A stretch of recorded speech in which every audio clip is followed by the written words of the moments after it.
আসসালামু আলাইকুম, নমস্কার ও আদাব। জনপ্রিয় চ্যানেল পক্ষ থেকে আপনাদের সবাইকে স্বাগতম। আশা করি সবাই ভালো আছেন। আমি আপনাদেরকে আজকে একটা কাজ দেখাবো কিভাবে 12 ভোল্ট চার্জার তৈরি করতে হয়। চলুন ভিডিওটি শুরু করা যাক। Subscribe now and press the bell icon. Never miss an update. তো বন্ধুরা দেখুন, আমাদের 12 ভোল্ট চার্জার তৈরি করার এই কি প্রয়োজনীয় কাজ লাগবে। ডায়োড, আমাদের ডায়োড রেকটিফায়ার ডায়োড হচ্ছে 50। আমার এই ছোটোখাটো চার্জার ভিতরে আর কি 160-50 এম্পিয়ার পর্যন্ত 10-15 এম্পিয়ার হতে আমার 60 এম্পিয়ার 80 এম্পিয়ার 100 এম্পিয়ার পর্যন্ত যেই ব্যাটারিগুলো চার্জ দিতে পারবে সেই ব্যাটারির জন্য আমি আপনাদেরকে চার্জারের এই সম্পূর্ণ মালামাল এই ভিডিওতে দেখানোর চেষ্টা করবো। চলো, আমাদের 1 নম্বর হচ্ছে diode 5408 2 piece, 2 number 12 3 ampere transformer 3000 milliampere transformer 1 piece লাগবে আমাদের। তারপর ক্যাপাসিটর 50 ভোল্ট 22,000 ইউআর 1 পিস। তারপর লাগবে 4 নম্বরে অন অফ সুইচ 1 পিস।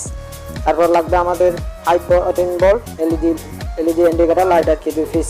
তারপরে 4 নম্বর লাগবে 1K রেজিস্টার 2 পিস। তারপর ওয়ারিংয়ের জন্য প্রয়োজন মতো তার লাগবে আমাদের। তারপর 8 নম্বর হচ্ছে আপনাদের বক্স, ডেকোরেশন বক্স 1 পিস লাগবে। তারপর 9 নম্বর এসি কট 1 পিস লাগবে। তারপর 10 নম্বর হচ্ছে ব্যাটারি চার্জার ক্লিপ লাল কালো 75 mAh অথবা 70-75 mAh অথবা আমাদের লাল কালো 2 পিস লাগবে। তারপর আমার এই 11 নম্বরের মধ্যে লাগবে ডায়োড 4007 লাগবে 1 পিস। চলো ভিডিওটি শুরু করে দেখেন। আমি আপনাদেরকে টেকনিক্যালভাবে দেখাই আর কি, প্র্যাকটিক্যালের জন্য আমার মাল আনা হয়নি, তাই জন্য বন্ধুরা দুঃখিত। আমি আপনাদেরকে তারপরে ডায়াগ্রাম করে সহজে লাল কালো সিস্টেমে কলম দিয়ে আমি আপনাদেরকে স্টেপ বাই স্টেপ দেখানোর চেষ্টা করবো। এসি ইনপুট এসি কোড আমাদের, এসি ইনপুট কট আর কি।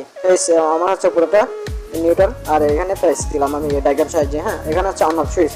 এর মধ্যে আমার এসি ইনপুট হচ্ছে, এখান থেকে আউটপুট সাপ্লাই দিয়ে ট্রান্সফরমার গেছে।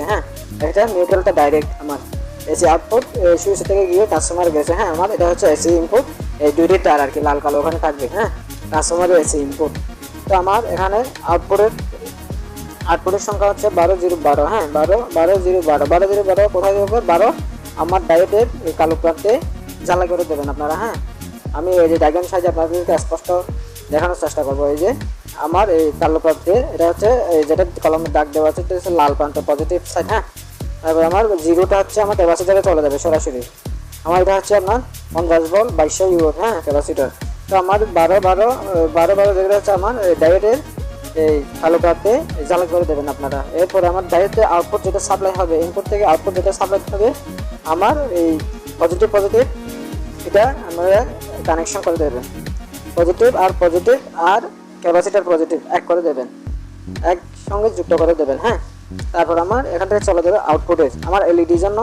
আর এই 12 ভোল্ট থেকে এখান থেকে আমি 12 থেকে এখানে আমি ডায়োড দিয়ে 4007 দিয়ে আমি একটি 4007 ডায়োড দিয়ে আমি ইনপুট করে আবার আউটপুট পজিটিভ থেকে বের করে আমি 1K রেজিস্টারের সাহায্যে আমি এলইডি পজিটিভ লাইন বের করেছি, এখানে কানেকশন করে দিচ্ছি। আর একটি নেগেটিভ প্রান্ত আসছে আমার ক্যাপাসিটার এখান থেকে সরাসরি এসে নেগেটিভ মধ্যে জ্বালা করে দিচ্ছে। আমার এই পাওয়ার অন করলে আমার এটা চালু হবে আগে।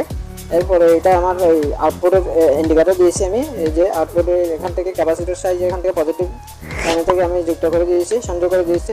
পজিটিভ আমার হচ্ছে নেগেটিভ, পজিটিভ থেকে নেগেটিভ সংযোগ করে দিয়েছি আমি। চাইলে এখান থেকে লাইন নেওয়া যায়। তারপরে ডায়াগ্রাম আমার একটু এলোমেলো হয়ে যাবে, তাই জন্য সিস্টেম এখান থেকে করেছি। আপনারা দেখবেন এই ক্যাপাসিটার গুড়াই থেকে লাইন আনার জন্য আপনারা ডেকোরেশন বক্সের শীঘ্র আছে সেখানে বসা দেবে সুন্দর করে। আপনার এলইডি ইনপুট আউটপুট এটা দুটোটা কাজ করবে, একসঙ্গে জ্বলবে। তারপর আমার এটা হচ্ছে আউটপুট কলাম, এই যে মাইনাস কলাম, এটা কালো আর লাল আর কি। 12 ভোল্ট আউটপুট।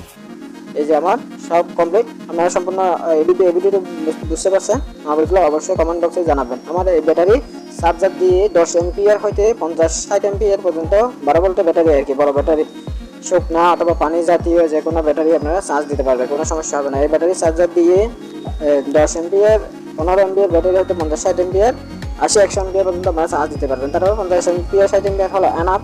এর আবার 80-100 এম্পিয়ার উপরে যদি দিতে চান পারবে, সমস্যা নাই। আপনারা একটু চার্জ হতে একটু দেরি হবে, কিন্তু আমার চার্জারটি হয়তো 50-60 এম্পিয়ার অথবা 80-100 এম্পিয়ার হলে পারফেক্ট। একটু 80-100 এম্পিয়ার হলেও একটু চার্জ হতে একটু দেরি হবে বন্ধুরা। আপনারা এই কমেন্টের ভিতরে চার্জ দেওয়ার জন্য চেষ্টা করবেন। তো বন্ধুরা অবশ্যই বুঝতে পারছেন, একটু বড় ব্যাটারি হলে চার্জ হতে একটু দেরি হবে।